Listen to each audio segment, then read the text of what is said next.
Pedir aos irmãos que permaneçam ainda de pé, em reverência à palavra de Deus. Nós vamos fazer a leitura de Romanos, carta de Paulo à igreja em Roma, Romanos capítulo 8, nós vamos fazer a leitura dos versículos 31 ao 39.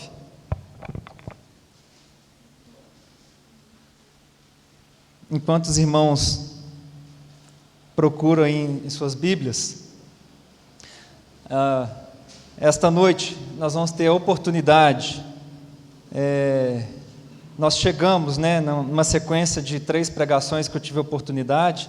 Esta noite nós chegamos à conclusão triunfal de Paulo, que talvez seja a parte mais doutrinária das suas cartas, que se encontra de Romanos capítulo 5 até Romanos capítulo 8, uma palavra poderosa. Somente um apóstolo inspirado pelo Espírito Santo de Deus foi capaz de escrever de forma tão completa e suficiente essa conclusão aqui, que vai nos dar toda a segurança que nós precisamos.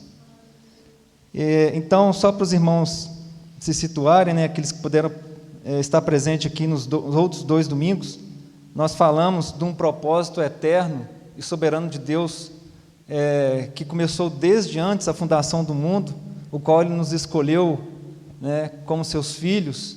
Então nós falamos aqui, abordando Romanos capítulo 8, dos versículos 28 ao 30. Depois, num outro domingo, nós falamos que nós somos herdeiros, nós somos filhos de Deus, co-herdeiros com Cristo Jesus, nós somos filhos de Deus, e foi toda a ação de Deus que nos tornou seus filhos. Não nós escolhemos a Deus, mas Deus nos escolheu. E agora nós vamos ver a segurança que isso nos proporciona. Amém? Aí Paulo vai dizer assim: as provas e a certeza do amor de Deus.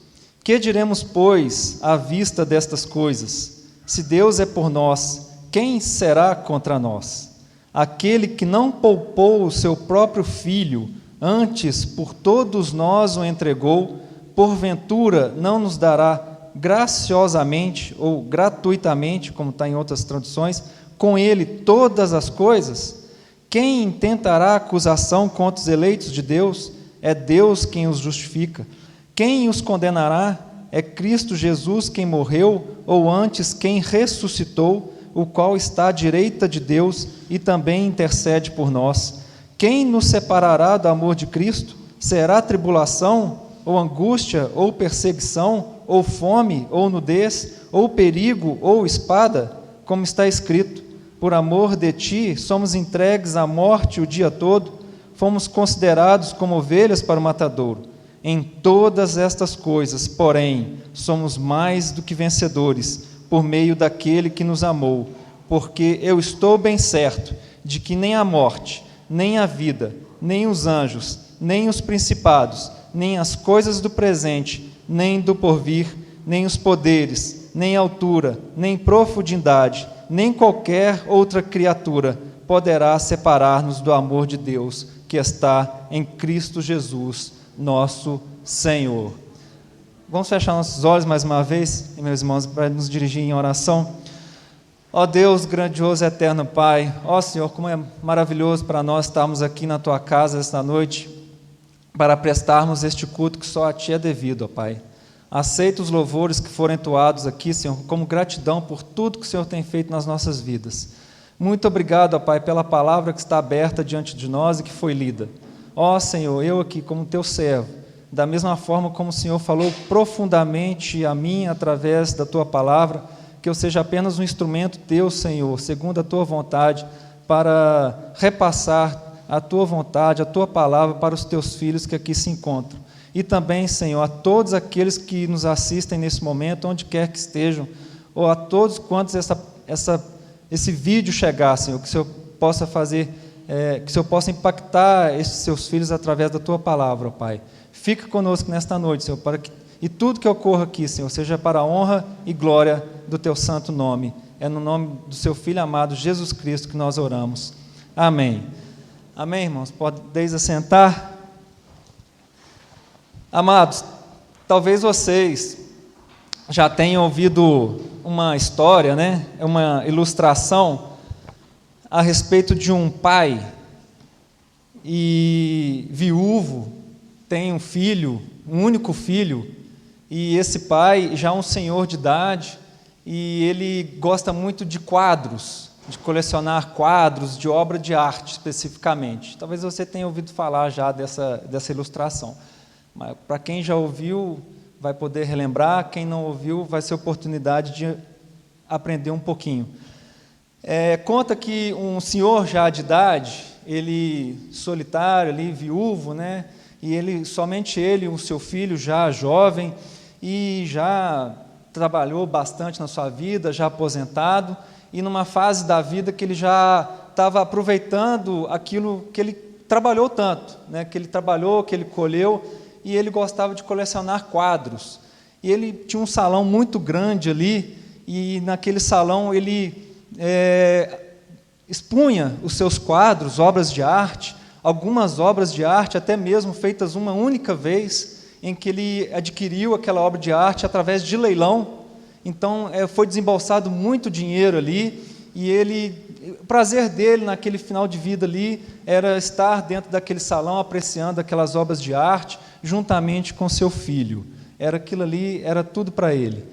E até que um dia, aquele país onde que ele morava, residia, passou a enfrentar uma guerra. Então o exército convocou todos os jovens, todos os militares já atuantes, e os jovens também daquele país foram todos convocados para uma guerra. E o filho dele, seu único filho, ele foi para aquela guerra, né? E depois de um tempo, chega notícia para aquele pai que ficou sozinho em sua casa, que o seu filho havia perdido a vida em batalha. Então aquele senhor já de idade passou a ter ainda mais uma vida solitária ali na sua casa, até que um dia, um belo dia, lá na sua porta, alguém bate na sua porta, ele vai lá atender, abre a porta, e de repente é um jovem com a farda do exército, e ali ele segurava algo como se fosse um tecido pintado com alguma coisa, e aquele jovem se apresenta para aquele senhor, aquele pai, e fala: eu vim aqui porque eu sei que o seu filho me falava muito do Senhor. A gente batalhou junto, a gente estava na frente da guerra junto, a gente estava na trincheira, e o seu filho falava muito do Senhor. E ele me falava que o Senhor gosta muito de quadros, que o Senhor apreciava os quadros juntamente com ele todos os dias. E em determinado momento daquela guerra, eu fiquei sozinho ali na frente de batalha, cercado pelo inimigo, já ferido, e seu filho, ele foi até a mim para me socorrer e me tirar daquela trincheira, e ali ele foi baleado, e já ferido, ele não conseguiu resistir, e perdeu a vida para me salvar. Ele me resgatou porque eu estava sozinho, ele me tirou daquele perigo e deu sua vida por mim. Então eu quis homenagear o seu filho. Eu não sou bom em desenho, não sou artista, mas eu vim aqui trazer o que eu pude fazer. Aí aquele jovem desenhou a cena daquele momento em que o filho daquele senhor, daquele pai, o salvou na frente de batalha. E aí o pai recebeu aquela obra de arte ali, feita por um homem que não sabia desenhar. Então eles se emocionam, eles se abraçam, aquele jovem vai embora, o pai então vai até no centro da cidade, faz uma moldura, aí escreve na frente assim: este é o quadro que se chama O Filho, e colocou na parte principal do seu salão, e todo dia aquele senhor ia lá e apreciava aquele quadro, O Filho, e via aquela cena do seu filho salvando uma vida, a vida de um amigo. E o tempo se passou, aquele homem faleceu, morreu, ele não tinha herdeiros, não tinha mais nada, ele deixou um testamento, e aí o testamento era que leiloasse as suas coisas, ele não tinha ninguém com quem deixasse, né, a sua herança. Então é marcado o grande dia do leilão das suas obras de arte toda, e então fez uma divulgação tremenda, e ali, quando chegou no dia do leilão, leiloeiro, aquelas pessoas de todos os lugares daquele país, até de fora, estrangeiro, foram para aquele leilão, e aí expuseram lá todos aqueles quadros, inclusive o quadro do filho. Aí o leiloeiro, para começar lá, bateu o martelo para pedir que ficasse em silêncio, ia começar o leilão. Aí aquele povo assim, vamos começar. E aí o leiloeiro falou assim, nós vamos começar com o quadro O Filho. Aí houve um murmurinho lá na plateia, não, esse quadro ninguém conhece, esse quadro, nós queremos aquele ali que foi pintado uma única vez pelo artista tal, é aquele ali que tem valor, esse aí não, nós vamos começar pelo quadro Filho. E o leiloeiro batia o martelo pedindo silêncio, não, esse não, ninguém quer esse quadro, vamos para os outros que são os principais. Não, a gente não pode ir pelos principais, a gente vai pelo Filho, se não passar pelo Filho, a gente não prossegue o leilão. Não, mas ninguém quer esse, vou começar o leilão. E aí ninguém queria dar lance porque aquele quadro não tinha valor algum, até que um senhor lá no final da plateia, eu vou dar 10. Aí um senhor lá, humilde, o mais humilde da plateia, eu vou dar 10. Aí o leiloeiro falou assim, temos 10, quem dá mais no quadro? Aí ninguém, não, vende para ele mesmo, ninguém quer esse quadro, pode passar, a gente quer os outros. Dou-lhe uma, dou-lhe duas, quem dá mais? Bateu o martelo, está vendido o quadro. O leilão está encerrado. Aí todo mundo na plateia, que isso, você está doido? Não, a gente quer os outros estão aí, os outros agora, esse aí não era, como assim o leilão está encerrado? Aí o leiloeiro pegou, abriu o testamento e falou assim, quem tem o filho, tem tudo.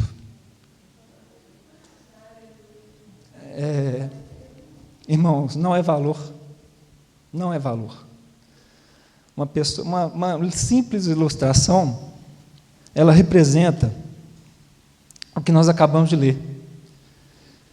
Aquele que não poupou o seu próprio filho, antes por todos nós o entregou, porventura não nos dará gratuitamente com ele todas as coisas? Quando entendemos que se temos Cristo, temos tudo, nada nos falta. Temos todas as coisas. Essa ilustração, meus irmãos, não consegui encontrar ilustração melhor do que essa ilustração de um homem que gostava de colecionar um quadro, mas que no final das contas, quem arrematou o quadro mais simples levou tudo, porque é de fato exatamente isso que Deus fez por nós. Ele não poupou o seu único filho, o seu amado filho, para nos salvar dos nossos pecados. Amém, irmãos? Então, o Pai envia o seu único filho para morrer em nosso lugar. Então, Paulo aqui, ele declara sobre a efetividade da nossa redenção. Ou seja, Jesus ele foi no nosso lugar e morreu no nosso lugar. Ele é o nosso Redentor. Ele pagou a dívida que era nossa. Então, Ele é o nosso Redentor. E aqui Paulo fala da efetividade dessa redenção. O fato de ter Deus entregado o seu Filho a nós é a própria garantia de que Ele nos dará todas as coisas. Compreende?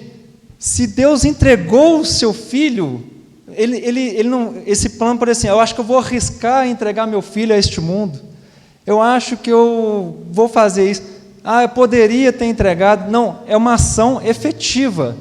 Deus entregou o seu Filho. O fato de ter Deus, como nós destacamos anteriormente, desde antes da fundação do mundo, ter todo um plano salvífico para nós, isso tudo já é uma garantia de que Ele nos dará todas as coisas.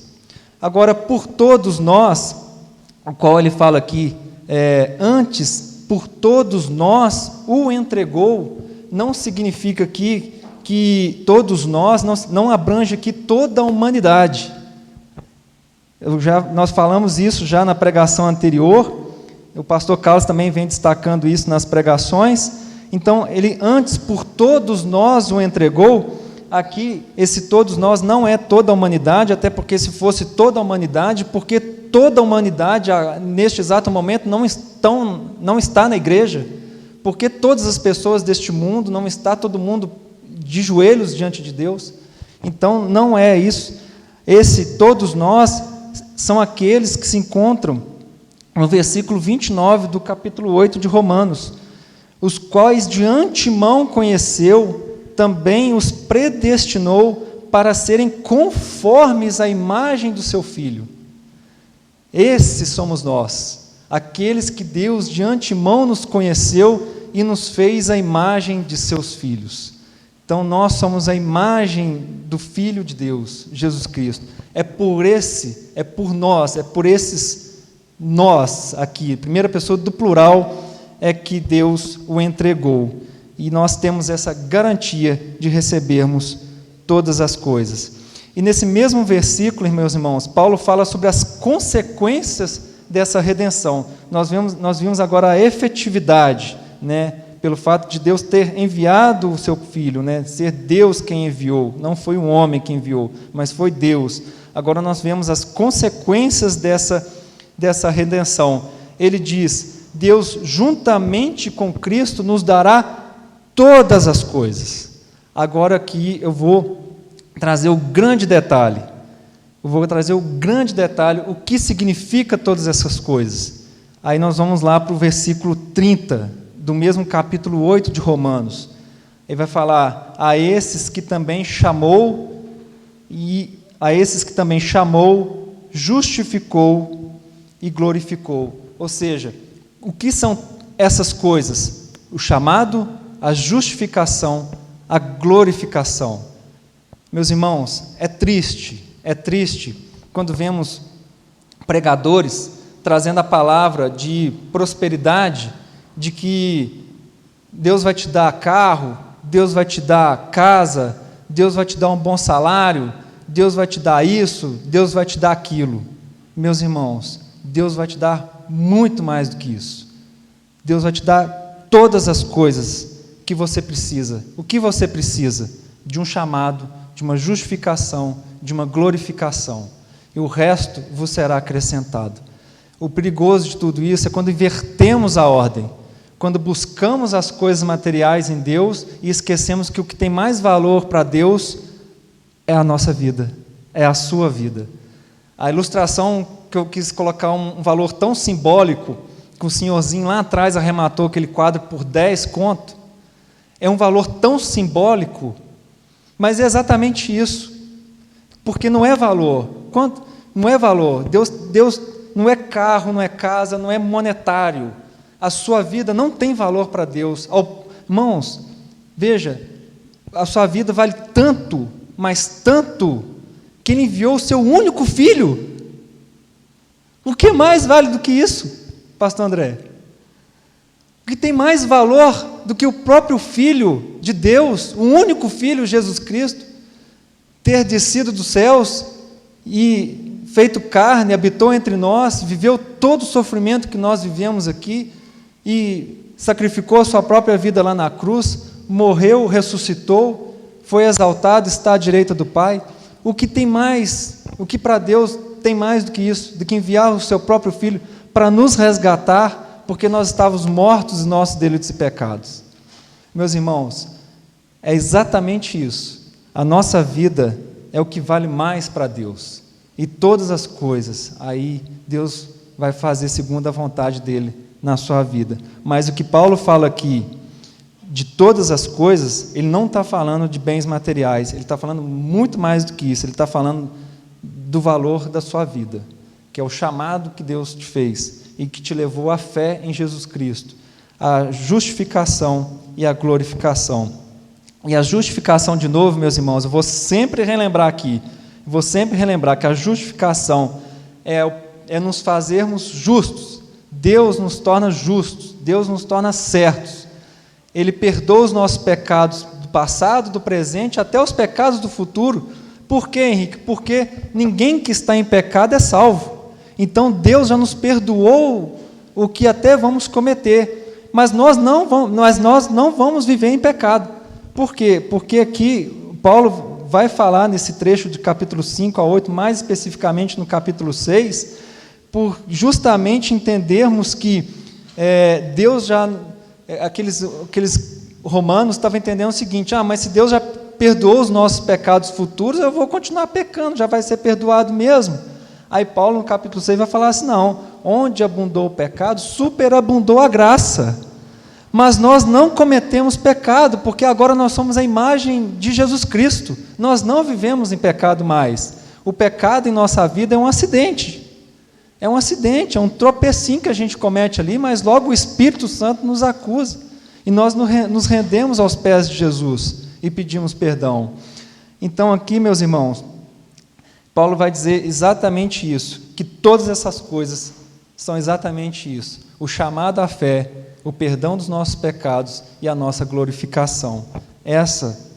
Isso representa todas as coisas. E agora, meus irmãos, já falei da vida, este versículo não se relaciona a nenhuma outra coisa, exceto conhecer a Deus e alegrar-se nele. Agora eu gostaria de pegar um ponto que Paulo, ele usou, nós estamos apenas no versículo 32. Irmãos, aquele que não poupou o seu próprio filho, antes por todos nós o entregou. Aqui Paulo, ele está exatamente lembrando de Abraão. Veja, aquele que não poupou o seu próprio filho, mas o entregou. Aqui Paulo está justamente lembrando da passagem de Abraão e seu filho Isaque, em Gênesis capítulo 22, no versículo 12, em que Abraão, foi testado por Deus, vamos dizer assim, ele leva o seu único filho, o herdeiro da promessa, para ser sacrificado. E ali naquele momento em que ele deita ali, ele coloca o seu filho Isaque para ser sacrificado, então ali naquele momento Deus fala assim: pode parar, isso para mim já basta a sua fé. E aí Deus faz uma aliança com Abraão. Deixa eu abrir aqui, Gênesis capítulo 22, versículo 12. Então lhe disse: não estendas a mão sobre o rapaz, e nada lhe faças, pois agora sei que temes a Deus, porquanto não me negaste o seu filho, o teu único filho. Tendo Abraão erguido os olhos, viu atrás de si um carneiro preso pelos chifres. Abraão e o carneiro ofereceu holocausto em lugar de seu filho, e pôs Abraão por nome aquele lugar: o Senhor proverá. Então do céu bradou pela segunda vez o anjo do Senhor a Abraão e disse: jurei por mim mesmo, diz o Senhor, porquanto fizeste isso, e não me negaste o teu único filho, que deveras te abençoarei, e certamente multiplicarei a tua descendência, como as estrelas do céu, e como a areia na praia do mar. A tua descendência possuirá a cidade dos seus inimigos, nela serão benditas todas as nações da terra, porquanto obedeceste a minha voz. Nós estamos, irmãos, diante da passagem que representa a aliança de Deus com o seu povo.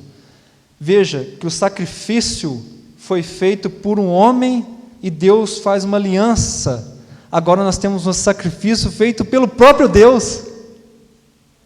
Como Ele não nos dará todas as coisas?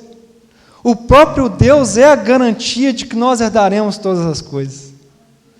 A nossa fé em Deus e tudo isso que Jesus Cristo fez por nós já é a nossa garantia, a garantia da nossa salvação, a garantia da nossa glorificação. Meus irmãos, essa passagem ela representa justamente a garantia.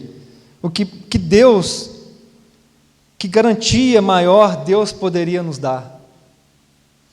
De enviar o seu próprio Filho. E agora, meus irmãos, gostaria de destacar aqui 2 tipos de consciência doentia. Nós temos 2 tipos de consciência doentia. A que não está suficientemente ciente do pecado e a que não está suficientemente segura do perdão. Aí agora Paulo vai falar dessa segunda consciência doentia, aquele que não tem a segurança do perdão. E por tudo que nós falamos aqui, os irmãos já devem estar compreendendo, porque aqui ele vai dizer, no versículo 33 do nosso texto base de Romanos 8, quem tentará acusação contra os eleitos de Deus? Então nós não devemos ter nenhuma interrogação se Deus nos perdoou. Então aqui eu estou destacando essa consciência doentia justamente para a gente não ter dúvidas da nossa segurança em Cristo Jesus, que nós já temos nossos pecados perdoados e que nós temos Jesus Cristo, o nosso intercessor nos céus, o nosso advogado, que está lá intercedendo por nós junto ao Pai, o juiz deste mundo. Então aqui, meus irmãos, essa passagem, ela vai lembrar de uma mulher que ela nos representa. Eu estou falando aqui daquela passagem que se encontra em João, Evangelho de Cristo, segundo escreveu João, no capítulo 8, que vai falar da mulher adúltera. E ali nós temos, os irmãos conhecem, mas nós temos o caso que os fariseus e os escribas, Jesus estava ali e a multidão estava com ele, maioria composta por fariseus e escribas, e ali trouxeram uma mulher que fora pega em adultério. Então aqueles homens, querendo testar Jesus Cristo, falam: Senhor, essa mulher foi pega em adultério, e a lei de Moisés diz que quem é pego em tal ato deve ser apedrejado. Então nós temos ali na figura daquela mulher nós mesmos, a humanidade, porque para Deus adoração a outros deuses é um adultério. Adorar outras coisas, adorar outros deuses é um adultério. Aquela mulher ali, naquele momento, ela pode estar representando uma humanidade, as pessoas, até mesmo nós, quando adoramos outras coisas. Então, a imagem que passa daquela mulher, cuja lei é que ela fosse apedrejada cruelmente, sentir na sua pele ali as pedras, e ela ser morta através disso, talvez não, é uma das mortes talvez mais sofridas. E ela naquele momento ali, a Bíblia vai falar que ela estava de pé, mas talvez de olhos fechados, porque tamanha crueldade poderia ser contra ela. Então Jesus, ele vai dizer para aqueles que todos nós sabemos que Jesus falou: quem nunca pecou, que atire a primeira pedra. Então todos aqueles homens ali, fariseus, escribas, se afastaram, não ficou um somente. E quando ela abriu os olhos, ela teve um alívio, uma sensação de alívio inesperado. Uma sensação de alívio inesperado, porque cabia a ela apenas a morte por apedrejamento, segundo a lei. E todos aqueles homens que acusavam ela foram embora. E ali Jesus fala assim: onde estão aqueles que te acusam? Onde estão aqueles que te acusam? Aí ela não vê ninguém. Aí Jesus, o que vai falar com ela? Nem tampouco eu te acuso. Mas ele não para aí, ele coloca um ponto e vírgula. O que ele vai dizer? Vai e não peques mais. Irmãos, quem intentará acusação contra os eleitos de Deus? Se estamos em Cristo Jesus, quem nos acusará? Quem intentará acusação alguma contra nós? É Deus quem os justifica. Não sou eu que estou dizendo. Paulo escrevendo aos Romanos, através do Espírito Santo. Quem nos acusará, irmãos? Imagina aquela mulher, já sabendo que a sua sentença era de morte, tem a sua vida de volta ali. É exatamente este momento que nós estávamos, quando Cristo nos resgatou. Quem nos acusou? Quem nos acusará? É Deus quem nos justifica, é o próprio juiz deste mundo quem já nos considerou como justos, como certos, como corretos. Aí aqui Paulo agora vai continuar escrevendo: quem os condenará? É Cristo Jesus quem morreu, ou antes quem ressuscitou, ou qual está à direita de Deus e também intercede por nós. Amados, aqui Paulo ele está colocando justamente Jesus Cristo onde ele está. Subsequente à morte, ressurreição e exaltação de Jesus, o atual momento de Jesus agora é à direita do Pai, intercedendo por nós. Se olharmos, neste exato momento em que eu estou falando aqui, os irmãos estão ouvindo, Jesus está intercedendo por nós. O atual momento de Jesus é exatamente esse, interceder por nós. Agora, sabe o que isso significa, meus irmãos? Significa que aquele que venceu todas as coisas, ele está intercedendo por nós. Veja que aqui Paulo vai dizer: o que vai nos separar desse amor de Cristo? tribulação, angústia, perseguição, fome, nudez, perigo, espada, morte, vida, anjos, principados, coisas do presente, do porvir, poderes, altura, profundidade, ou qualquer outra criatura, o que poderá nos separar do amor de Deus que está em Cristo Jesus nosso Senhor? Se foi Cristo quem derrotou todas estas coisas, tudo isto Cristo derrotou, o que nós vamos temer? Muito se engana, meus irmãos, infelizmente, aqueles que confiam em suas próprias forças. O homem que confia em suas próprias forças, ele não consegue vencer todas essas batalhas. Por que não confiar naquele que já venceu todas estas coisas? É por isso que Paulo vai dizer, no versículo 37, em todas estas coisas, porém, somos mais do que vencedores por meio daquele que nos amou. Cristo já derrotou todas essas coisas, e se tudo isso já foi derrotado, e Ele nos ama, nós também já derrotamos todas as coisas. É exatamente isso, meus irmãos. Então, é triste, infelizmente, quando vemos pregadores ou pessoas confiando nas suas próprias forças.